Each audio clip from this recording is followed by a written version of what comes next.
What is up, guys? Just won two locals in a row. One last Wednesday, one this Wednesday.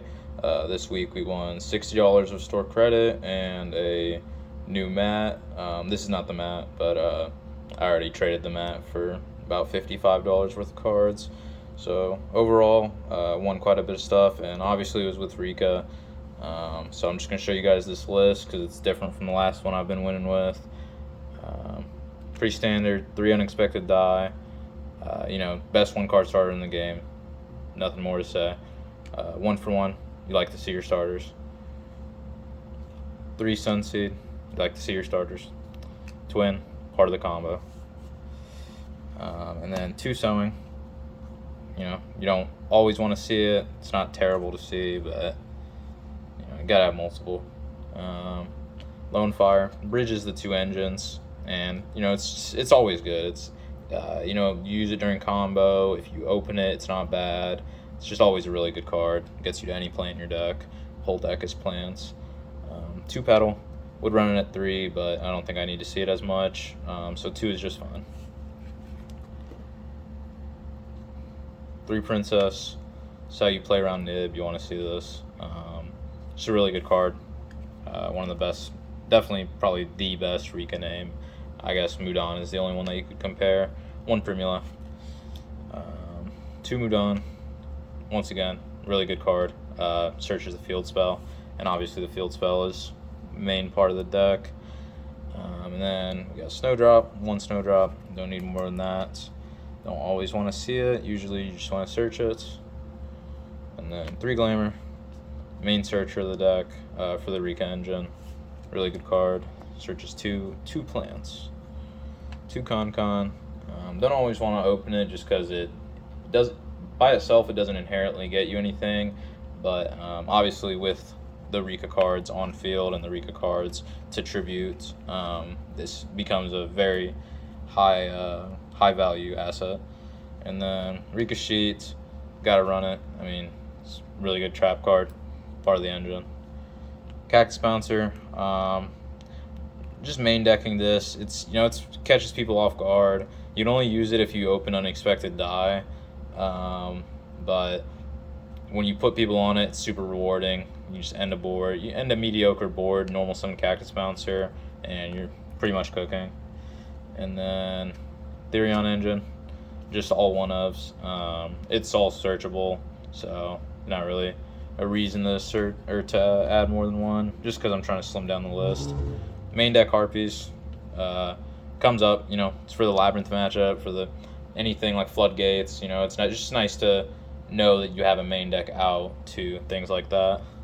And then for this version of the deck, instead of the Small World, we're running the Crossout package, just because it's a more hand trap heavy format. So 3 Crossout, 3 Droll, 3 Ash. We like our hand traps. Definitely don't want anyone resolving their effects, and we want to resolve all of our effects. So, and 2 Nib and 2 Imperm. I don't really want to see these as much as I want to see the Ash and Droll, but I still want to have them available for the crossouts, so gotta main deck them. It's a 44 card list. So we played 4 rounds of Swiss tonight, and the first round was against Salamangreat, and the second round was Branded, third round was Labyrinth, fourth round was Pearly. Definitely a lot of tough matches, but overall the deck performed exactly how it was supposed to. Super consistent. Extra deck is exactly the same as it was before. Just 3 Dryas, 2 Healer, 1 Thrasher. Thrasher FTK wins games. I mean, it's pretty crazy. 2 Jasmine, 1 Dance. Dance is also very crazy. I mean, this card actually clutched up a game for me. At game 3, if I didn't hit a Rikka name off of this, I would have lost the game. Hit Petal. Petal got me something, and I had Field Spell already in hand. So 1 Melius, Thrasher FTK, Link Climb into Banglancer. Banglancer, W card. It honestly, some decks just lose the spot removal, so you just want to put out, Banglancer, Teardrop, like sheet, like just all kinds of spot removal. 2 Strenna.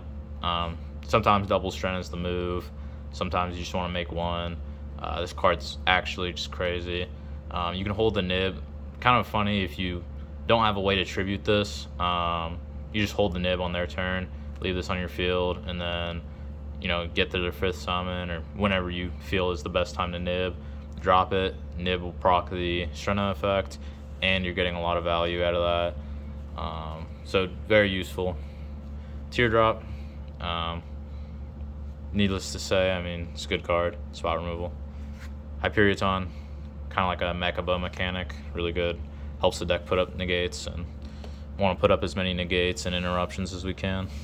Then for the side deck, we got 3 Ghost Spell. I rarely ever decide this in going first just because it's not really like a high value crossout target.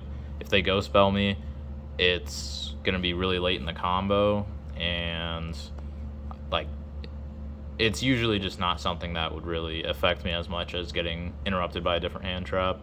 But I do run it for the branded matchup, for the Dragon Link matchup, for any Cyberse deck, the Labyrinth matchup. Like this is one of the best hand traps in the format for sure. Definitely got to run it at 3 in the side. 1 Rose Whip.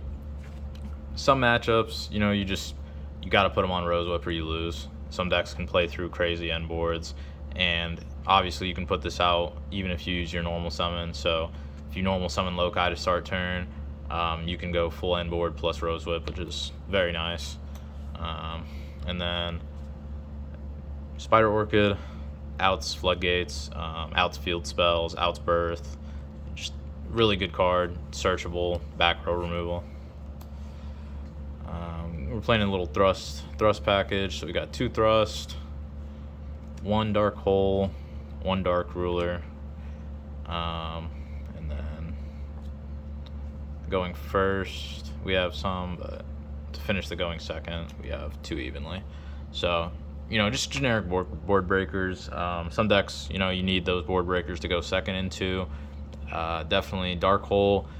Recent addition, I just decided I don't really have like a way to destroy specifically monsters besides the evenly matched, but obviously does not destroy them, and they can still choose to keep one of their big bodies on board. And sometimes it's helpful to just clear the whole board even if I'm not able to go full combo afterwards, because then they're losing so many resources because I just outed all of their boss monsters. So definitely this had some success tonight. And then for the going first targets, we just have 1 D-Barrier, 1 Owie. I actually didn't flip either of these during the tournament, but still good cards. Appointer of the Red Lotus, D-Barrier. So definitely really good cards. And then for the back row matchup, just 2 Cosmic. These actually saved a game.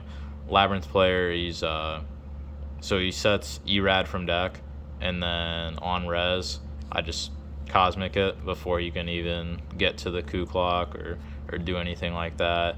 'Cause obviously I'm not trying to get Erad flipped on me. That card is busted, needs to get hit on the ban list. But yeah, so round 1, Salamangreat. Pretty good match. I didn't know what the cards did going up into the match. Overall, I mean, the guy was a good pilot with it. He had all the new support, but my Rikka cards just tribute all of his cards for cost and all that. And then the second match, branded, I drew 2 hand traps plus unexpected die 2 games in a row, 2-0'd him. And then the Labyrinth matchup was pretty grindy. I think we went game 3, and then game 3, like I said, I had the Cosmic to save me from getting Eraded. I had hand traps, I had Ash Ghost Spell. I was just pretty much cooking against the Labyrinth. And then the Pearly guy, we had a 45-minute game 1 where I won in time. Obviously, I win if we go to game 3 in time because I won die roll. So he wanted to make sure he was winning game 1. That's why he was in the game for as long as he was. But it did end in my favor. He just made some slight misplays. Probably could have won the game. Not sure how the rest of the series would have gone if he did, but overall, deck performed very consistently. Always drawing hand traps, always drawing engine, just very crazy list. And honestly, um, although I just built Vanadium to start going to big events with, this is still going to be one of my favorite decks. Probably still pull it out from time to time, and probably after I qual with Vanadium, I'll pick up my qual with Rikka just cause enjoy playing the deck. But yeah, thank you guys for watching. It's been another successful Rikka list, successful tournaments. We'll catch you guys in the next list.